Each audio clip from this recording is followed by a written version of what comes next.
Hey guys, look what I got. That's right, I got the E-flite T-28 Trojan. This is a regurg of the original. Now, at first I was not happy when they came out with this. In fact, I was fairly insulting on RC groups. However, the more I thought about it, the more it made sense. And because this has 3 or 4S power, you've got the option to use either 3S batteries or 4S batteries. And the nose wheel got reinforced. Some other really great things. So with all that being said, in this video, we are going to unbox it. We're going to take a look at all the parts and pieces. And then at the end, we're going to do a preliminary first impressions, pros and cons. And coming up next, we're going to see what's going on inside the box. So here's what it looks like inside the box. As you can see, this thing is packaged fairly well, and we've got a spare prop. Now that is awesome. I think the original came with a spare prop as well, but it's been so long I can't remember for sure. I will have to say, this initial impressions of the paint, it is more orange yellow than it is yellow, which is a little strange. Gotta say, a little strange. All right, coming up next, we are going to take everything out of the box and take a closer look. Here's what it looks like with everything taken out of the box. We've got that spare prop right there. We've got our accessories pack that includes the landing gear, horizontal stab, our cockpit right there, our fuselage. Very nice. And it's weird. Maybe good, maybe bad. I don't know. I'm kind of indifferent, really. But the ESC plug is orange. Interesting. Interesting. And there is the main wing. And coming up next, we are going to see what this thing looks like all put together. All right, guys, here's what it looks like fully assembled, and the assembly was very quick and easy. Definitely going to be one of the pros that I talk about at the end of this video for the first impressions on the unboxing with this plane.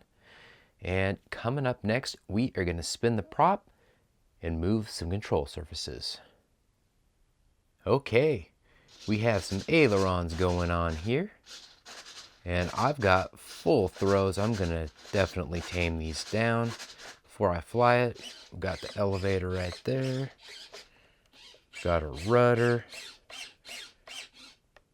And by the way, I did have to adjust the throws inside the canopy for the steerable nose wheel because it was out of alignment with the rudder, and it was a fairly quick and easy fix, especially for someone with experience like me. But if you're a beginner, make sure you take your time, don't rush.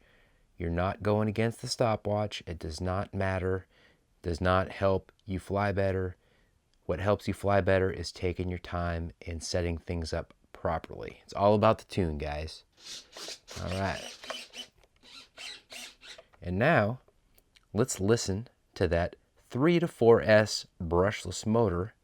And we've got 4S in there, so I'm going to be really careful how I apply the throttle, or at least that's my goal. Yeah, if I give it much more than that, and that's like 18%, that should give you an idea. And coming up next, we are going to compare this to the original Park Zone T-28. Okay, guys. We are doing a literal side-by-side comparison between the new E-flite T-28 and the legendary Park Zone T-28.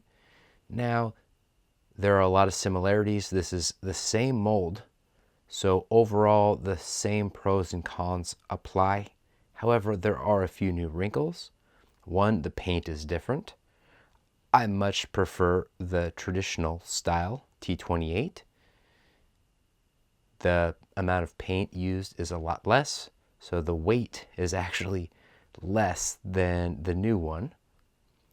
We also have carbon fiber reinforcement in the horizontal stabilizer on the new one, which is great considering this thing flies on 4S power now. They also, at least that's what we're told, is that the new steering wheel, or the steering wheel, has been upgraded to make it stronger. My guess is that they added a screw only slightly larger than the stock one, because to be honest, the one that I added to this other one, when Horizon Hobby Tech Support told me to add a bigger screw, that one is larger than the one that came on this one, touted as having extra reinforcement. So I think my Park Zone T-28, after my mod, has a stronger nose wheel. So that's something to keep in mind. And of course, this one flies on 3 or 4S power, and that's cool. That is a significant upgrade. And another thing that the new one has that this one does not is that it communicates with the smart packs if your radio is updated to handle that.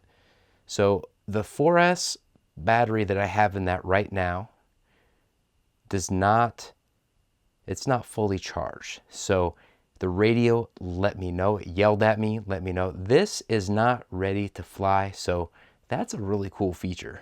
So as much as I love the Legend, I think flying the new one may even be better. So that's it for the side-by-side comparison. We are going to look under the hood at this one real quick, and then we're going to wrap this thing up with our pros and cons. Okay, so here's a look under the hood. As you can see, we've got our 4S Smart Pack, and coming off the ESC is the Smart ESC plug. It's also compatible with EC3 batteries that a lot of you guys already have, so you don't need the smart packs. However, the center of gravity is designed perfectly for these new 4S smart packs. Check the links in the description for these new batteries, as well as the plane, as well as everything I use to make my videos. It costs you absolutely nothing, and it really helps support the channel. So if you've gotten value out of this video, please consider clicking on the links and or going to GBLynden.com to help support the channel. I'm 100% independent, and I hope you can tell that because I tell it exactly how it is, and I'm going to tell it exactly how it is in the pros and cons coming up next. We're going to wrap things up now with our pros and cons. As far as the pros go, the option to use either 3 or 4S power is great. This is a proven and legendary RC airframe. It comes bind and fly with safe and AS3X built in. We're told that it has a stronger nose wheel, which is a huge pro. Carbon fiber has been added to the horizontal stabilizer, hidden underneath. The build is very quick.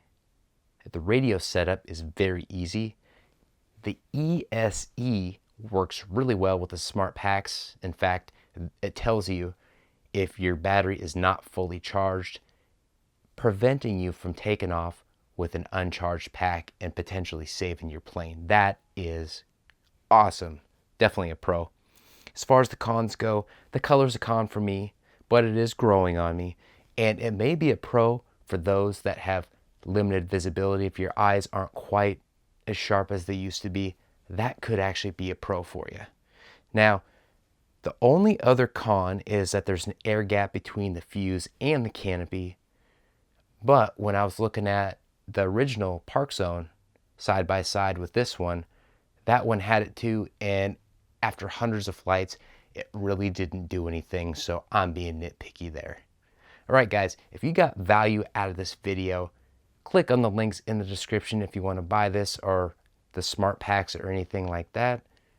With all that being said, like, comment, and subscribe. It's GB Lynden.